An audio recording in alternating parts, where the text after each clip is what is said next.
비가 내렸다. 거센 바람이 창문을 두드렸고 창틀을 타고 흘러내리는 빗물은 마치 그의 눈물처럼 보였다. 재현은 차가운 바닥에 앉아 멍하니 창밖을 바라보았다. 빗소리가 모든 소음을 삼켜버리는 고요한 순간, 그의 마음속에는 지울 수 없는 아버지의 마지막 모습이 떠올랐다. 재현아, 아빠는 괜찮다. 무슨 일이 있어도 너는 꿋꿋하게 살아야 해. 그 음성은 이제 희미한 메아리가 되어 그의 깊은 절망 속에서 울렸다. 그는 그 말을 지키기 위해 노력했지만 현실은 그에게 매일 아버지를 잃은 고통을 상기시켰다. 그날 밤 빗소리를 뚫고 들려오는 낯선 소리가 있었다. 낑낑거리는 듯한 약하고 애처로운 울음소리. 처음에는 바람소리겠거니 혹은 빗소리가 만들어내는 착각이겠거니 생각하며 무시하려 했다. 하지만 소리는 멈추지 않았다. 오히려 더 가까이, 그리고 더 절박하게 들려왔다. 재현은 무거운 몸을 이끌고 현관문을 열었다. 어둠 속에서 번개가 번쩍였다. 번개 불빛 아래 흠뻑 젖은 몸으로 낡은 대문 앞에 서 있는 작은 강아지 한 마리가 보였다. 갈색 털은 빗물에 젖어 엉겨붙었고 뼈만 앙상하게 남은 몸은 추위에 떨고 있었다. 겁에 질린 듯한 눈빛은 재현을 향해 도움을 청하고 있었다. 재현은 한동안 멍하니 서 있었다. 그는 세상의 모든 것을 거부하며 살았고 그가 만든 고독의 벽 안에는 그 어떤 생명체도 들일 생각이 없었다. 강아지에게 다가가 가라고 낮게 읊조렸다. 하지만 강아지는 도망치지 않았다. 오히려 재현의 발치에 바짝 다가와 몸을 비비며 낑낑거렸다. 마치 저를 버리지 말아주세요 라고 말하는 것 같았다. 재현은 마음 한구석에서 올라오는 미세한 동정심을 억누르려 했지만 이내 포기했다. 자신과 너무나 닮아있는 이 작은 생명체를 외면할 수 없었다. 주인에게 버려지고 홀로 빗속에서 떨고 있는 모습이 마치 5년 전 모든 것을 잃고 홀로 남겨졌던 자신 같았기 때문이다. 그는 강아지를 조심스럽게 안아 집으로 들였다. 따뜻한 물로 강아지의 몸을 씻겨주고 마른 수건으로 닦아주자 엉겨붙었던 털이 조금씩 제 모습을 찾았다. 갈색 털에 희끗희끗한 흰 털이 섞인 평범한 잡종견이었다. 밥그릇에 남은 찬밥을 조금 주자 강아지는 허겁지겁 먹기 시작했다. 먹는 모습이 안쓰러울 만큼 절박해 보였다. 재현은 강아지에게 둘이라는 이름을 붙여주었다. 두리번거리며 방황하는 너의 모습이 마치 내가 과거를 잊지 못하고 헤매는 모습과 닮아있구나라는 의미였다. 둘이라는 이름은 재현의 다친 마음속 작은 창문을 열어주었다. 며칠이 지났다. 둘이는 빠르게 기력을 회복했다. 재현은 둘이를 산책시키기 위해 매일 집을 나섰고 둘이가 짖을 때마다 웃어주었다. 둘이의 존재는 재현의 일상에 작은 변화를 가져왔다. 텅 비어있던 그의 마음 한구석에 작은 온기가 스며들기 시작했다. 그러나 이 평화로운 시간은 오래가지 않았다. 어느 날 밤 둘이는 재현의 집 뒤편에 위치한 낡고 허물어져가는 옛집 마당으로 달려갔다.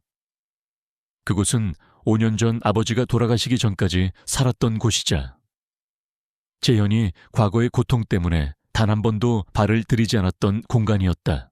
둘이는 낡은 마당의 한 구석, 잡초가 무성하게 자라난 곳으로 달려가더니 땅을 파기 시작했다. 낑낑거리는 소리와 함께 앞발로 흙을 파헤치며 짖는 모습은 평소와 달랐다. 절박함이 가득했다. 재현은 둘이의 행동에 의아해하며 다가갔다. 둘이는 재현을 발견하자 땅을 파는 행동을 멈추고 재현을 향해 꼬리를 흔들며 애원하는 눈빛을 보냈다. 재현이 다가가자 둘이는 다시 그곳을 가리키며 짖기 시작했다. 여기에 뭔가가 있어 라고 말하는 듯했다. 재현은 둘이의 행동이 이상하다고 생각했지만 별다른 의미를 두지 않았다. 그는 두리를 끌고 다시 집으로 돌아가려 했다. 하지만 두리는 완강하게 저항했다. 재현의 팔을 물고 낡은 마당 쪽으로 이끌었다. 두리의 눈빛은 진지했다. 뭔가 중요한 것을 말하려는 듯했다. 재현은 두리의 눈을 한참 동안 들여다보았다. 그 눈빛 속에는 5년 전 그가 잃어버린 그리움과 슬픔이 담겨 있었다. 그날 밤, 그리고 그 다음 날 밤, 두리는 매일 밤마다 그곳에 찾아와 땅을 파고 짖었다. 재현은 처음에는 두리를 말리고 때로는 화를 내기도 했다. 하지만 두리의 절박한 행동은 멈추지 않았다. 재현의 마음속에 미세한 균열이 생기기 시작했다. 도대체 저곳에 뭐가 있는 거지? 5년 전 아버지의 죽음 이후 봉인해두었던 궁금증이 다시 고개를 들기 시작했다. 그는 아버지의 유품을 정리하던 당시 집 마당에 대한 별다른 기억이 없었다는 사실을 떠올렸다. 마당은 늘 잡초가 무성했고 그는 아버지와의 추억이 담긴 집 안에서만 시간을 보냈었다. 재현은 더 이상 두리를 외면할 수 없었다. 두리의 행동은 단순한 강아지의 장난이 아니었다. 그것은 마치 5년 전의 진실이 담겨 있는 곳으로 재현을 이끄는 운명적인 신호와도 같았다. 재현은 삽을 들고 두리가 짖고 있는 곳으로 향했다. 차가운 흙을 파헤치는 그의 손은 떨리고 있었다. 흙과 돌멩이를 걷어낼 때마다 그의 마음속에는 아버지에 대한 그리움과 함께 불안감이 교차했다. 혹시라도 아버지가 남기신 흔적이라도 있는 건 아닐까 하는 희망과 아무것도 없으면 어떡하지? 하는 절망이 동시에 그를 짓눌렀다. 두리의 짖음은 더욱더 거세졌다. 마치 이제 거의 다 왔어, 힘내 라고 말하는 듯했다. 재현은 두리의 격려에 힘입어 삽질을 계속했다. 그의 삽이 땅속에 있는 단단한 무언가에 부딪혔다. 쨍 하는 금소금이 어둠 속에서 울려 퍼졌다. 재현의 심장이 쿵 하고 내려앉았다. 그의 손은 더욱더 격렬하게 흙을 파헤쳤다. 마침내 흙 속에 묻혀있던 사물의 윤곽이 드러났다. 오래된 금속 상자, 정확히는 낡고 녹슬어버린 금고였다. 재현은 한참 동안 그 금고를 멍하니 바라보았다. 아버지의 것임이 분명했다. 그 금고는 마치 5년 동안 봉인되어 있던 아버지의 마지막 메시지처럼 느껴졌다. 그는 두리를 바라보았다. 두리는 이제 짖는 것을 멈추고 재현의 옆에 조용히 앉아 그를 응시했다. 그 눈빛은 평소처럼 애처롭거나 겁에 질린 눈빛이 아니었다. 알 수 없는 신뢰와 따뜻함이 가득 담겨 있었다. 재현은 그 순간 깨달았다. 두리는 단순한 유기견이 아니었다. 두리는 아버지의 마지막 흔적을 지키기 위해, 그리고 재현을 돕기 위해 운명처럼 그의 곁으로 찾아온 것이었다.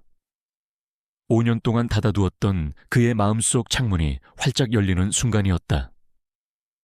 하지만 그와 동시에 그는 직감했다.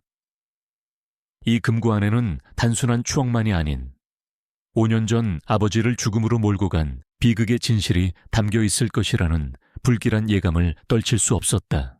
윤재현은 낡은 금고를 조심스럽게 집 안으로 들고 왔다. 차가운 금속 표면은 5년의 세월을 고스란히 담고 있었다. 금고를 탁자 위에 올려놓고 재현은 한동안 멍하니 금고를 응시했다. 그 안에는 아버지의 마지막 흔적이 담겨 있을 터였다. 동시에 그 안에 숨겨진 진실이 자신의 평온했던 삶을 다시 한번 뒤흔들지도 모른다는 불길한 예감이 그의 마음을 무겁게 짓눌렀다. 곁에 앉아있는 두리는 재현의 불안한 마음을 아는 듯 조용히 재현의 다리에 머리를 기댔다. 두리의 따뜻한 천이 그의 마음을 조금이나마 안정시켰다. 금고는 비밀번호를 입력해야 열리는 방식이었다. 재현은 아버지의 생일, 결혼기념일, 재현의 생일 등 아버지와 관련된 모든 숫자를 시도해보았다. 하지만 금고는 묵묵부답이었다. 그때 재현의 눈에 금고 표면에 희미하게 새겨진 글자가 들어왔다. 아버지의 첫사랑, 어머니의 생일, 그리고 재현이의 생일이라는 문구였다. 재현은 그 문구를 보자마자 깨달았다. 아버지의 첫사랑은 바로 그의 어머니였다. 아버지는 어머니와 재현에 대한 사랑을 담아 비밀번호를 만든 것이었다. 재현은 떨리는 손으로 어머니의 생일, 그리고 자신의 생일을 순서대로 입력했다. 띠링 하는 소리와 함께 잠겨있던 금고가 마침내 열렸다.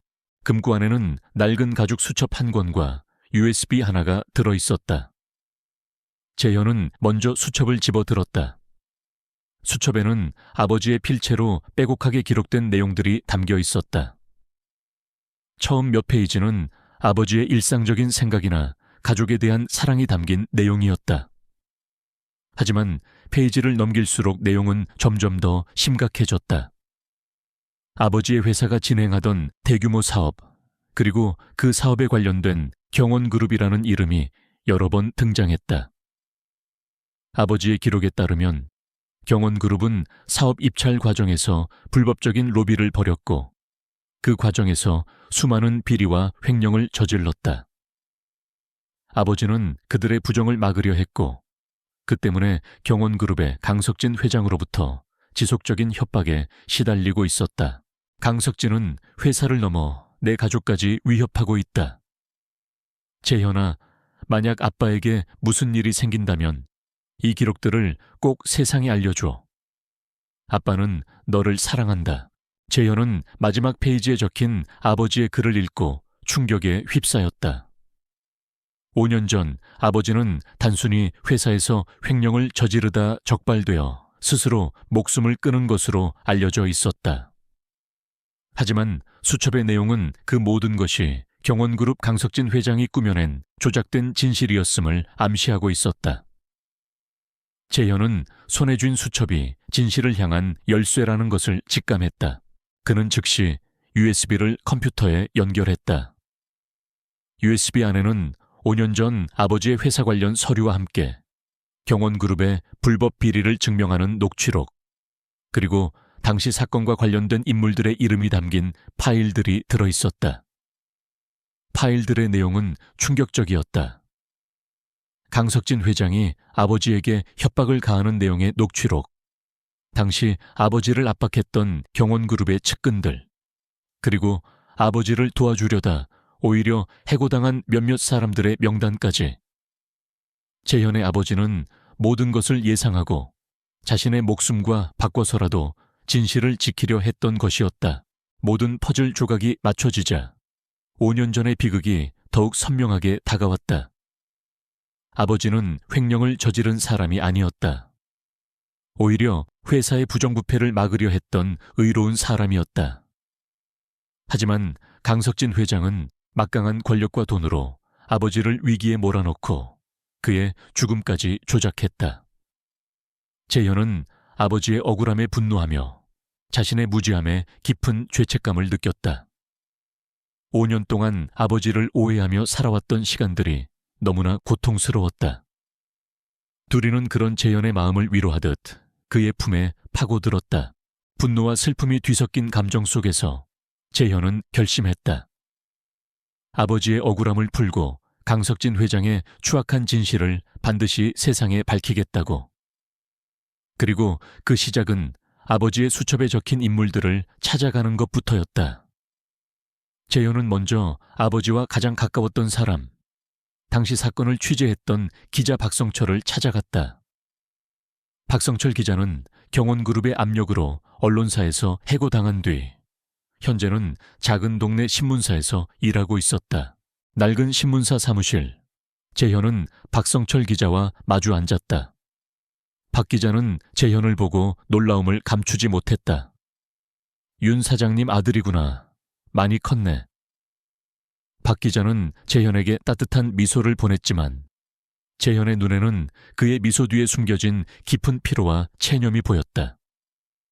재현은 박 기자에게 아버지의 유품인 수첩과 USB를 건넸다. 박 기자는 USB의 내용을 확인하자마자 얼굴이 굳어졌다. 이게 정말 윤 사장님이 남기신 거라면. 박 기자의 목소리는 떨렸다. 그는 5년 전 진실을 밝히려다 좌절했던 기억을 떠올렸다. 당시 박 기자는 강석진 회장의 압력으로 모든 기사가 무산되고 결국 해고당했다. 그는 패배의 상처를 안고 살아가고 있었다. 재현은 그런 박 기자에게 말했다. 기자님, 아버지가 남기신 진실을 세상에 알려주세요. 저는 기자님만이 이 일을 해낼 수 있다고 믿습니다. 박 기자는 재현의 간절한 눈빛을 보며 망설였다. 다시 한번 강석진 회장이라는 거대한 벽에 부딪힐 용기가 없었다. 그는 재현에게 이건 너무 위험한 일이야. 강 회장은 우리가 생각하는 것 이상으로 무서운 사람이라고. 윤 사장님도 그 때문에 말을 잇지 못했다. 재현은 박 기자의 말을 끊고 말했다. 그렇기 때문에 더더욱 이 일을 해야 합니다. 아버지의 죽음이 헛되지 않도록, 그리고 더 이상 누군가 희생되지 않도록 말입니다. 재현의 단호한 태도에 박 기자는 결국 마음을 열었다. 좋아. 윤 사장님의 마지막 유언이라고 생각하고 내가 다시 한번 뛰어볼게. 박 기자는 재현의 USB에 담긴 자료들을 분석하기 시작했다. 그리고 그는 재현에게 또 다른 한 사람의 이름을 알려주었다.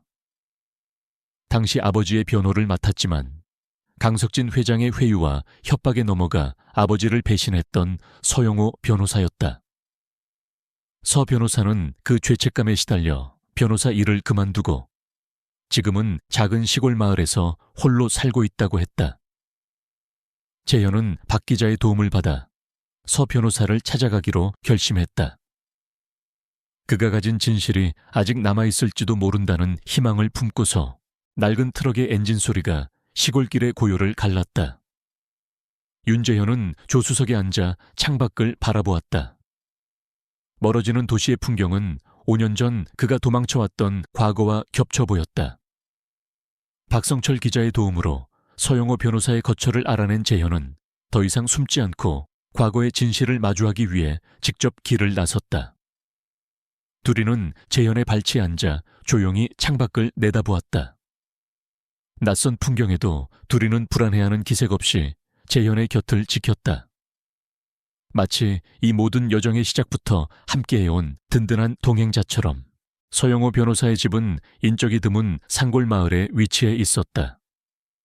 낡은 한옥의 대문에는 녹슨 자물쇠가 걸려 있었고 마당에는 잡초가 무성하게 자라 있었다. 재현이 몇 번이고 대문을 두드렸지만 아무런 인기척도 없었다. 서 변호사님, 계십니까?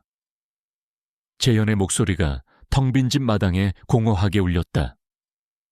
둘이는 재현의 옆에 서서 킁킁거리며 냄새를 맡더니 마당 한 구석에 있는 낡은 창고 쪽으로 달려갔다. 창고 문은 닫혀 있었지만 문틈 사이로 희미한 빛이 새어나오고 있었다. 둘이는 창고 문 앞에서 낑낑거리며 짖기 시작했다. 재현은 둘이의 행동에 이끌려 창고로 다가갔다. 창고 문을 조심스럽게 열자 안에는 희미한 전등 아래 웅크리고 앉아있는 한 남자가 있었다. 백발이 성성하고 깊게 팬 주름은 그가 보낸 세월의 고통을 짐작하게 했다. 남자는 재현의 인기척에 고개를 들었다. 그의 눈에는 깊은 죄책감과 슬픔이 서려 있었다.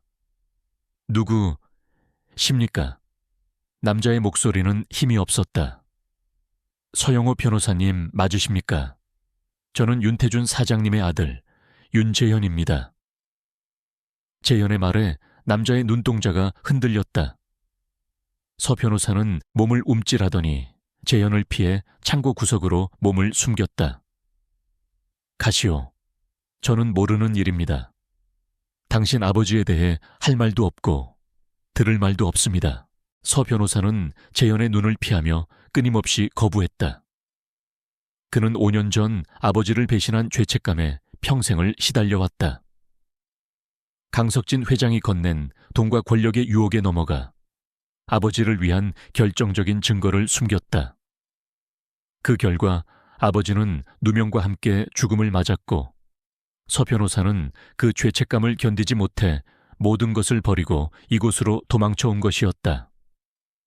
변호사님, 아버지가 남기신 금고를 찾았습니다. 그 안에는 아버지의 유언과 함께 강석진 회장의 비리가 담겨 있습니다. 저는 이 모든 진실을 밝히고 싶습니다. 재현은 조심스럽게 금고 속 내용 일부를 서 변호사에게 보여주었다. 서 변호사는 재현의 손에 들린 낡은 가죽 수첩을 보고는 눈물을 흘리기 시작했다. 윤 사장님, 정말 미안하네.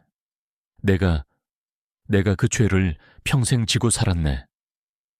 서 변호사는 자신의 죄를 고백하며 오열했다. 5년 전 서 변호사는 윤태준 사장이 금고에 보관해 두었던 비밀 자료의 존재를 알고 있었다. 그는 윤 사장의 마지막 부탁을 받고 자료를 숨기려 했지만 강석진 회장의 협박에 굴복해 결국 배신했다. 하지만 강석진 회장 측에서 그 자료들을 찾아내지 못했습니다. 윤 사장님이 워낙 철저하게 숨기셨으니 재현은 서 변호사에게 강석진 회장이 아버지에게 어떻게 협박했는지, 그리고 아버지의 죽음이 어떻게 조작되었는지에 대한 구체적인 증언을 부탁했다. 서 변호사는 망설였다. 다시 한번 강석진 회장이라는 거대한 그림자에 맞서는 것이 두려웠다. 그때 두리가 서 변호사의 발치로 다가갔다. 두리는 그의 손을 핥으며 조용히 위로했다. 서 변호사는 두리를 보며 놀라움을 금치 못했다. 이게는 그때 그 개가 아닌가? 서 변호사의 눈에는 회한과 함께 5년 전의 기억이 떠올랐다. 맞습니다. 서 변호사님, 이 개는 아버지가 돌아가시기 전까지 함께했던 개입니다. 두리는 아버지를 끝까지 지켜주었습니다. 두리는 사실 5년 전 윤태준 사장이 키우던 강아지였다. 그는 회사의 비리를 파헤치던 중 강석진 회장의 위협으로부터 가족을 지키기 위해 일부러 회사와 거리를 두었다. 그리고 마지막 순간 강석진 회장의 압박에 시달리던 그는 자신의 죽음을 위장하기로 결심했다. 그리고 그 과정에서 두리는 그의 유일한 목격자이자 마지막 동반자가 되어 주었다. 윤 사장은 두리에게 자신의 마지막 메시지를 전하고 아들 재현에게 돌아가라고 속삭였다.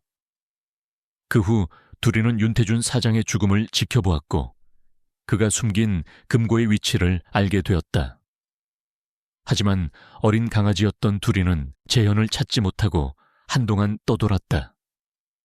그러다 5년이 지나서야 운명처럼 재현과 재회하게 된 것이었다. 서 변호사는 두리를 쓰다듬으며 눈물을 흘렸다. 윤 사장님, 내가 정말 못난 놈이었네. 자네 아버지가 이렇게까지 너를 지키려 했는데. 서 변호사의 고백은 재현에게 아버지가 얼마나 그를 사랑했는지, 그리고 얼마나 큰 희생을 감수했는지를 깨닫게 해주었다. 서 변호사는 더 이상 망설이지 않았다. 그는 재현에게 자신이 알고 있는 모든 것을 증언하기로 결심했다. 강석진 회장은 나를 협박하기 위해 내 대한 약점들을 수집했네. 내가 변호사 자격증을 위조한 사실을 알고 있었지. 내가 자네 아버지에게 등을 돌린 것도 그 때문이야. 하지만 나는 이제 더 이상 도망치지 않겠네. 자네 아버지의 진실을 밝히는 것이 내가 할 수 있는 유일한 속죄라고 생각하네. 재현은 서 변호사의 고백을 통해 강석진 회장의 잔인하고 치밀한 모습을 다시 한번 확인했다. 강석진은 단순한 악인이 아니었다. 그는 상대방의 가장 약한 부분을 파고들어 자신의 이익을 챙기는 교활한 악마였다. 재현은 아버지의 수첩과 서 변호사의 증언을 토대로 이제 직접 강석진 회장을 향한 복수를 시작할 때가 왔음을 깨달았다. 두리는 그런 재현의 옆에서 조용히 꼬리를 흔들고 있었다. 이 모든 여정의 시작과 끝을 함께할 든든한 동반자의 존재는 재현에게 큰 힘이 되었다. 재현은 이제 더 이상 혼자가 아니었다. 아버지의 진실을 밝히기 위해, 그리고 자신의 삶을 되찾기 위해 그는 모든 것을 걸고 싸울 준비가 되어 있었다. 윤재현은 서영호 변호사의 증언과 아버지의 유품을 토대로 강석진 회장을 향한 방역을 시작하기로 결심했다. 박성철 기자와 서 변호사, 그리고 둘이라는 든든한 동반자까지. 그는 더 이상 혼자가 아니었다. 재현은 먼저 강석진 회장에게 경고의 메시지를 보내기로 했다. 직접적으로 증거를 들이밀기보다는 그가 숨기고 있는 비밀을 알고 있다는 사실을 은밀하게 암시하는 것이 효과적이라고 판단했다.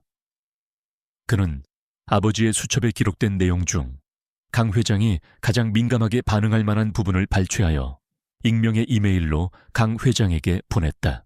며칠 후 재현은 강석진 회장이 보낸 메시지에 대한 반응을 지켜보았다. 예상대로 강 회장은 불안에 떨기 시작했다. 그는 이사회를 소집하여 긴급 회의를 열었고 내부에서 정보가 유출되었을 가능성을 조사하기 시작했다. 강 회장은 자신이 저지른 죄가 세상에 드러날까 두려워 안절부절 못했다. 재현은 그 모습을 지켜보며 조용히 미소 지었다. 이제부터 시작입니다, 강 회장. 재현은 강 회장이 보낸 반응을 통해 자신이 가진 증거들이 그에게 얼마나 치명적인지를 확인했다. 그는 박 기자에게 연락하여 긴급 기자회견을 준비해달라고 부탁했다. 강 회장의 모든 비리를 한 번에 터뜨릴 계획이었다. 재현은 강 회장이 예상치 못한 방식으로 진실을 공개함으로써 그가 방역할 틈을 주지 않고 모든 것을 끝내려 했다. 재현은 이제 더 이상 도망치지 않았다. 그는 아버지의 억울함을 풀기 위해, 그리고 자신의 삶을 되찾기 위해 모든 것을 걸고 마지막 싸움을 준비했다. 둘이는 그런 재현의 곁에서 조용히 꼬리를 흔들며 그에게 무한한 신뢰와 용기를 불어넣어 주었다. 하지만 강 회장 역시 만만치 않은 상대였다. 그는 재현의 경고를 받고 곧바로 배후를 추적하기 시작했다. 강 회장은 자신의 막강한 권력과 인맥을 동원해 익명의 이메일 발신지를 찾아냈고 그 발신지가 재현의 집이라는 것을 알아냈다. 강 회장은 재현이 윤태준 사장의 아들이라는 사실을 알게 되자 크게 분노했다. 고작 그깟 꼬맹이가 나를 건드려. 강 회장은 재현을 얕잡아보며 그를 제거할 계획을 세웠다. 윤재현은 아버지의 수첩과 녹음 파일, 그리고 박성철 기자와 서영호 변호사의 증언을 모두 모았다. 이제 그는 강석진 회장의 모든 악행을 세상에 폭로할 결정적인 증거를 손에 넣은 것이다. 재현은 더 이상 숨지 않고 정면으로 맞서기로 했다. 그는 박 기자와 함께 긴급 기자회견을 준비했다. 강석진 회장이 예측하지 못하는 방식으로 가장 많은 사람들에게 진실을 알릴 수 있는 방법을 택했다. 기자회견의 장소는 5년 전 아버지가 마지막으로 기자회견을 열었던 바로 그 호텔이었다. 재현이 강 회장의 측근들을 만나는 동안 둘이는 재현의 곁을 그림자처럼 지켰다. 둘이는 재현이 위험한 상황에 처할 때마다 짖거나 몸을 던져 그를 보호했다. 둘이의 존재는 재현에게 큰 힘이 되었다. 둘이는 단순한 강아지가 아니었다. 그녀는 아버지가 재현에게 남긴 마지막 선물이었다. 재현은 둘이를 통해 아버지의 사랑을 느꼈고 그 사랑을 바탕으로 강 회장과의 싸움에서 물러서지 않을 수 있었다. 기자회견 당일 강석진 회장은 태연하게 일상 업무를 보고 있었다. 재현이 보낸 익명의 경고장과 그가 벌인 일련의 소동들이 자신에게 큰 위협이 되지 않을 것이라고 확신했다. 강 회장은 재현을 고작 아버지의 복수를 위해 발버둥치는 어린애쯤으로 여겼다. 그는 재현의 존재를 영원히 지워버리기 위해 마지막 공격을 준비하고 있었다. 강 회장은 재현이 기자회견을 열 것이라는 사실조차 몰랐다. 그는 재현이 홀로 자신의 집에서 고독하게 진실을 외치다 끝날 것이라고 생각했다. 강 회장의 첫 번째 공격은 교묘하고 비열했다. 그는 자신의 수하를 시켜 재현의 집 주변에 도청기와 카메라를 설치했다. 재현의 일거수일투족을 감시하고 그의 약점을 찾아내려 했다. 또한 그는 재현의 과거를 들춰내 그가 아버지의 죽음 이후 폐인처럼 살았다는 사실을 이용해 그를 정신적으로 몰아붙이려 했다. 하지만 재현은 이미 모든 것을 예상하고 있었다.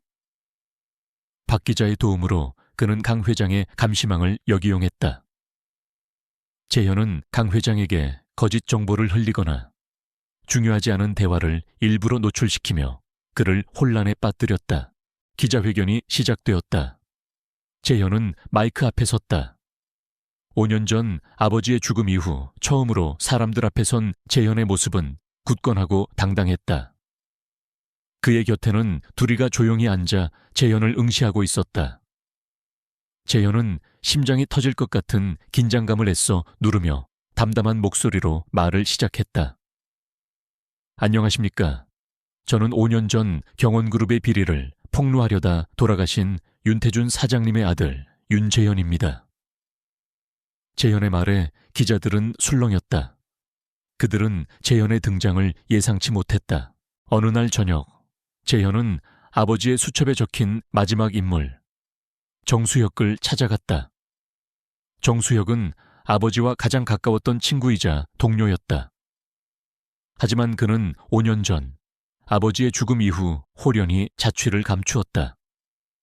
재현은 박성철 기자의 도움으로 정수혁이 한적한 시골 마을의 작은 절에서 수행하며 살고 있다는 사실을 알게 되었다. 재현은 정수혁을 찾아가는 길 내내 심장이 두근거렸다. 그는 정수혁이 아버지의 죽음에 대한 마지막 퍼즐 조각을 가지고 있을 것이라고 직감했다. 재현은 망설임 없이 준비한 자료들을 공개하기 시작했다.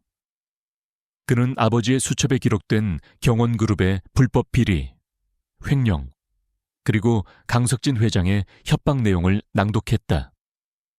이어서 그는 서영호 변호사와 박성철 기자를 증인으로 내세웠다. 서 변호사는 5년 전 자신이 강석진 회장의 협박에 굴복하여 윤 사장을 배신했던 사실을 솔직하게 고백했다. 박 기자는 5년 전 경원그룹의 압력으로 언론사에서 해고당했던 이야기를 증언하며 언론이 묵인했던 진실을 폭로했다. 기자님, 변호사님, 저는 괜찮습니다. 제가 혼자서라도 계속하겠습니다. 하지만 아버지의 진실을 밝히는 이 싸움은 결국 이 세상을 더 나은 곳으로 만드는 일입니다. 두 분의 용기가 필요합니다. 재현의 진심 어린 말에 박 기자와 서 변호사는 다시 한번 용기를 냈다. 그들은 강 회장의 협박에 굴복하지 않고 재현과 함께 끝까지 싸우기로 결심했다. 그리고 마지막으로 재현은 아버지의 육성이 담긴 녹음 파일을 재생했다. 강 회장, 당신의 악행은 언젠가 반드시 세상에 드러날 겁니다. 재현의 음성, 강석진 회장의 광기 어린 웃음소리, 그리고 아버지의 마지막 목소리가 기자회견장을 가득 채웠다. 기자들은 충격에 휩싸였다. 강 회장이 5년 동안 숨겨왔던 추악한 진실이 드디어 세상에 공개되는 순간이었다. 절에 도착하자 재현은 정수혁을 만날 수 있었다.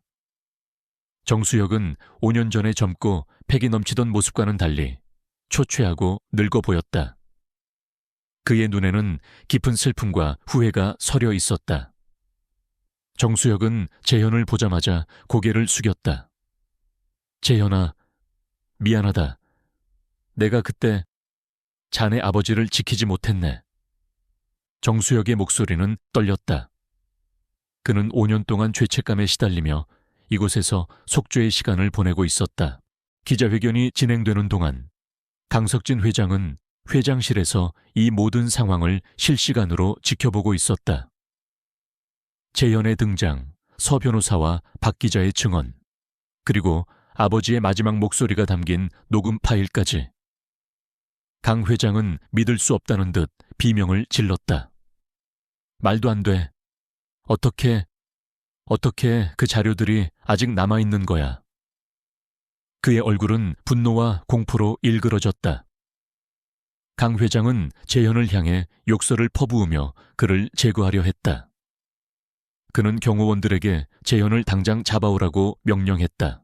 재현은 오토바이의 뒷모습을 보며 소름이 돋았다. 그것은 단순한 우연이 아니었다. 분명 강 회장이 꾸민 짓이었다. 두리는 재현의 생명을 구해준 것이었다. 재현은 두리를 꽉 안아주었다. 두리는 재현의 품에 안겨 평온하게 꼬리를 흔들었다. 두리는 단순한 애완견이 아니었다. 그녀는 아버지가 남긴 마지막 유산이자 재현의 생명을 지키는 수호 천사였다.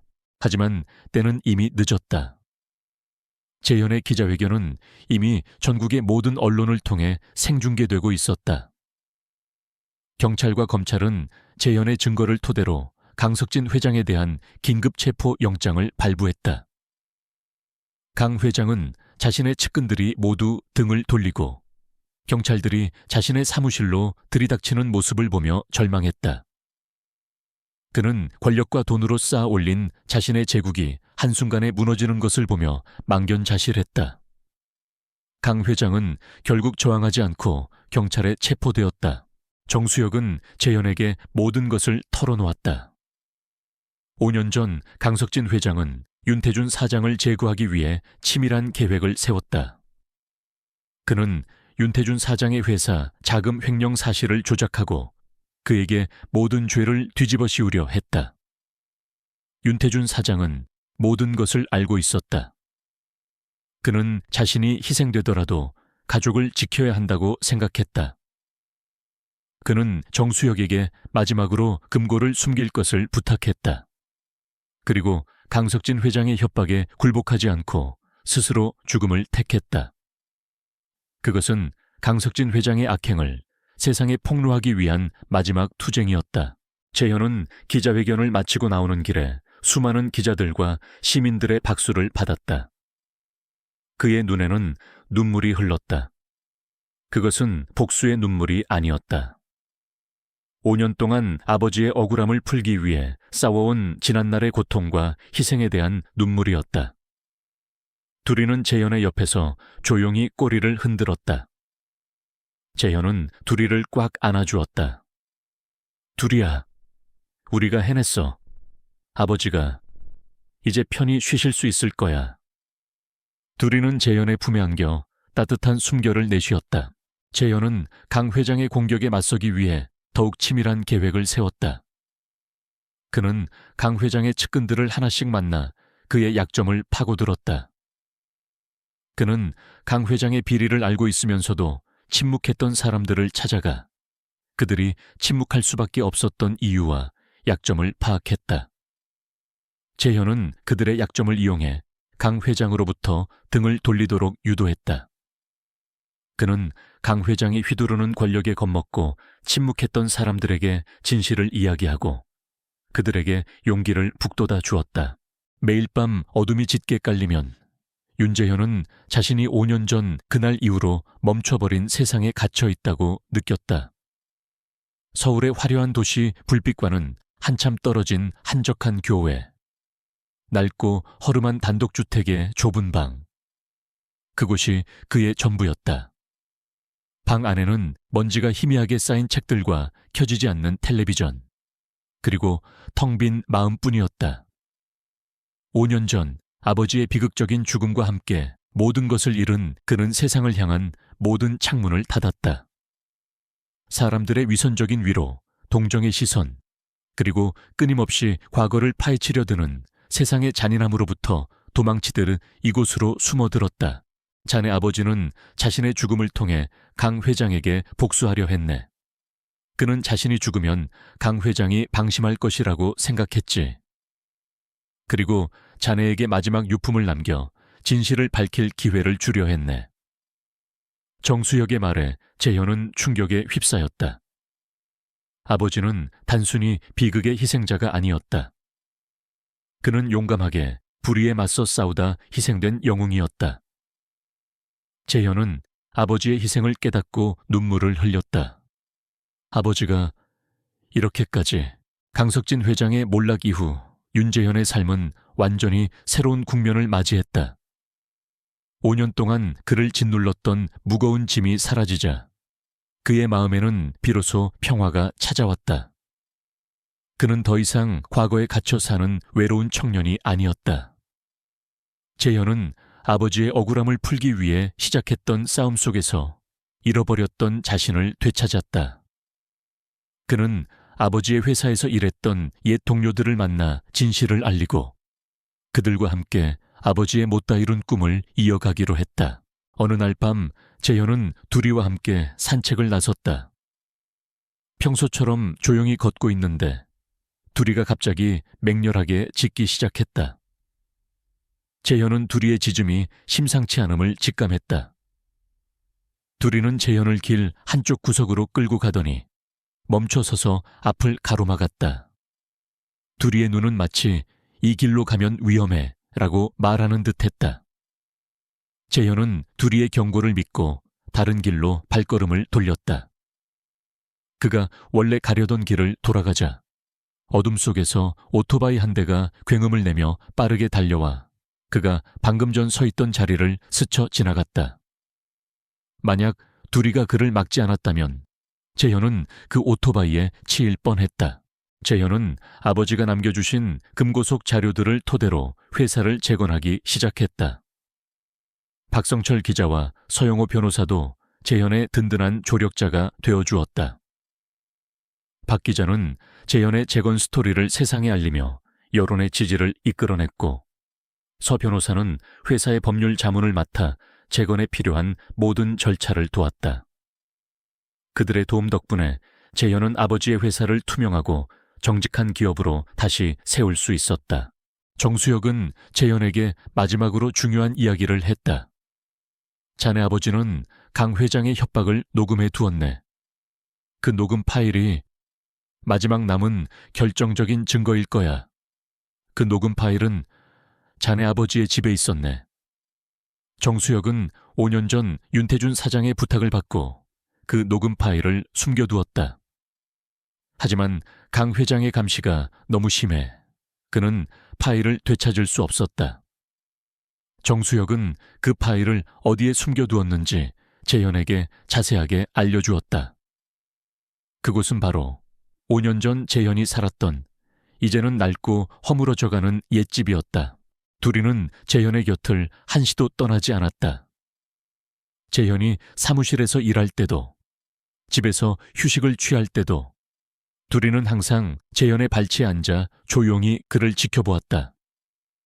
둘이의 존재는 재현에게 단순한 위안을 넘어선 깊은 의미를 지니고 있었다. 둘이는 아버지의 사랑과 희생을 증명하는 살아있는 증거이자 재현의 다친 마음을 열어준 구원자였다. 재현은 둘이를 통해 진정한 사랑과 신뢰를 배웠다. 재현의 이런 행동은 강 회장을 더욱 궁지로 몰아넣었다. 강 회장은 자신의 측근들이 하나둘씩 자신을 배신하는 것을 보며 분노했다. 그는 재현이 단순히 복수를 하려는 것이 아니라 자신의 제국을 송두리째 무너뜨리려 한다는 것을 깨달았다. 강 회장은 재현을 잡기 위해 마지막 발악을 준비했다. 그는 재현이 가진 증거를 빼앗고 그를 영원히 침묵시키기 위해 가장 치명적인 공격을 감행할 계획을 세웠다. 재현은 강 회장의 마지막 공격이 임박했음을 직감했다. 이제 곧 모든 것이 끝날 것이다. 재현은 마지막 싸움에 모든 것을 걸기로 결심했다. 그의 곁에는 항상 둘이가 있었다. 둘이의 따뜻한 눈빛은 재현에게 용기를 주었고 재현은 둘이와 함께라면 어떤 어려움도 이겨낼 수 있을 것이라 믿었다. 어느 맑은 가을날 오후 재현은 둘이와 함께 5년 전 아버지를 잃었던 바로 그 장소, 낡은 옛집 마당을 찾았다. 이제 그곳은 잡초가 무성했던 과거의 모습은 온데간데 없고 깨끗하게 정돈된 정원이 되어 있었다. 재현은 마당 한가운데에 서서 아버지의 사진을 내려다보았다. 아버지, 이제 모든 것이 끝났습니다. 강 회장은 죗값을 치르게 되었고 아버지의 회사는 다시 일어섰습니다. 이제 편히 쉬십시오. 재현은 아버지의 사진을 보며 조용히 속삭였다. 그의 눈가에는 미소가 번졌다. 슬픔이 아닌 진정한 평온함에서 오는 미소였다. 재현은 정수혁의 말을 듣고 즉시 옛집으로 향했다. 둘이는 마치 이 모든 것을 알고 있었던 것처럼 재현의 곁을 한시도 떠나지 않았다. 재현은 옛집에 도착하자마자 정수혁이 알려준 장소로 향했다. 그곳은 아버지의 서재였다. 낡은 책상 아래 숨겨진 공간에는 먼지가 쌓인 낡은 테이프 하나가 있었다. 재현은 떨리는 손으로 테이프를 집어들었다. 그 테이프에는 아버지와 강석진 회장의 마지막 대화가 녹음되어 있었다. 테이프를 재생하자 아버지의 목소리가 들려왔다. 강 회장, 당신의 악행은 언젠가 반드시 세상에 드러날 겁니다. 그리고 강 회장의 광기 어린 웃음소리. 하하하, 윤태준, 자네가 뭘 할 수 있는데. 자네의 목숨은 이미 내 손에 달려 있어. 둘이는 재현의 곁에 앉아 조용히 재현을 바라보았다. 둘이의 눈은 맑고 깨끗했다. 그녀의 눈빛에는 5년 전의 상처나 아픔은 더 이상 남아있지 않았다. 재현은 둘이의 머리를 쓰다듬으며 말했다. 둘이야, 네가 없었다면 이 모든 것을 해내지 못했을 거야. 네가 내게 다시 살아갈 용기를 주었어. 정말 고마워. 둘이는 재현의 손길에 기분 좋은 듯 꼬리를 흔들었다. 둘이의 꼬리 흔드는 소리는 재현의 마음속 깊은 곳까지 닿아 그동안 쌓였던 모든 상처를 치유하는 따뜻한 위로가 되었다. 강 회장의 공격은 여기서 멈추지 않았다. 그는 재현의 주변 인물들을 하나둘씩 협박하기 시작했다. 박성철 기자에게는 그의 언론사 복귀를 미끼로 삼았고 서영호 변호사에게는 5년 전 그가 저지른 위증죄를 다시 들추어내 감옥에 보낼 것이라고 위협했다. 박 기자와 서 변호사는 강 회장의 협박에 다시 한번 두려움을 느꼈다. 그들은 재현에게 이 정도까지만 하자. 더 이상은 위험해 라고 말했다.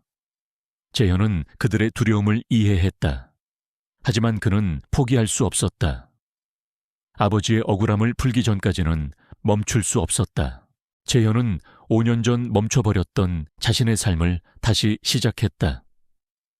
그는 아버지의 꿈을 이어받아 정직하고 투명한 회사를 운영하며 사회에 기여하는 삶을 살기 시작했다. 그는 더 이상 고독하지 않았다. 그에게는 둘이라는 든든한 반려견이 있었고 박 기자와 서 변호사라는 믿음직한 동료들이 있었다. 그리고 무엇보다 그는 자신을 사랑했던 아버지의 마음을 영원히 가슴속에 간직하고 있었다. 재현은 녹음 파일을 듣고 분노에 휩싸였다. 강 회장은 아버지에게 모든 죄를 뒤집어 씌우고 그의 죽음까지 조작했다. 재현은 더 이상 지체할 수 없었다. 그는 이 녹음 파일과 아버지의 수첩, 그리고 박성철 기자와 서영호 변호사의 증언을 토대로 강 회장의 모든 악행을 세상에 폭로하기로 결심했다. 시간이 흘러 낡은 옛집은 재현의 손에 의해 아름다운 집으로 다시 태어났다. 재현은 그곳에서 둘이와 함께 새로운 삶을 시작했다. 매일 아침 재현은 둘이와 함께 정원을 산책하며 상쾌한 공기를 마셨다. 그리고 밤이 되면 둘이와 함께 아버지가 남겨주신 금고가 있던 자리에 앉아 별을 바라보았다. 그들의 모습은 마치 아버지가 그들에게 남긴 사랑과 희망을 상징하는 듯했다. 윤재현은 강석진 회장의 마지막 공격이 임박했음을 직감했다. 그는 강 회장의 측근들을 하나씩 만나며 그가 숨기고 있는 비밀을 파헤쳤다. 재현은 강 회장이 단순한 사업가가 아닌 수많은 사람들을 희생시키며 자신의 제국을 쌓아올린 악마라는 것을 깨달았다. 그는 아버지의 수첩에 기록된 인물들을 찾아다니며 그들이 강 회장의 협박과 회유에 굴복할 수밖에 없었던 이유를 들었다. 그들의 증언은 하나같이 강 회장의 잔인하고 치밀한 성격을 가리키고 있었다. 재현은 그들의 고통에 공감하며 그들에게 용기를 북돋아 주었다. 둘이는 재현의 삶에 들어와 단순한 유기견의 역할을 넘어섰다. 그녀는 재현의 다친 마음을 열고 잃어버린 과거를 되찾아 주었으며 아버지의 마지막 메시지를 전하는 메신저 역할을 했다. 둘이의 존재는 재현의 삶을 완전히 바꾸어 놓았다. 재현은 둘이를 통해 깨달았다. 진정한 사랑은 때로는 말보다 행동으로, 그리고 때로는 한 생명의 따뜻한 눈빛으로 전해진다는 것을. 재현은 둘이와 함께 아버지의 사랑과 희생이 헛되지 않았음을 증명하는 새로운 삶을 살아가게 되었다. 그리고 그들의 이야기는 영원히 계속될 것이다. 이후 강석진 회장은 재판을 통해 5년 전 윤태준 사장 살해를 지시한 사실과 그동안 저질러온 수많은 불법 비리, 횡령 사실이 모두 밝혀져 무기징역을 선고받았다. 서영호 변호사는 자신의 죄를 뉘우치고 재판에서 증언한 덕분에 감형을 받았고, 박성철 기자는 진실을 밝힌 용감한 기자로 다시금 명성을 되찾았다. 재현은 아버지의 억울함을 풀고 마침내 5년 동안 멈춰있던 자신의 삶을 다시 시작할 수 있게 되었다.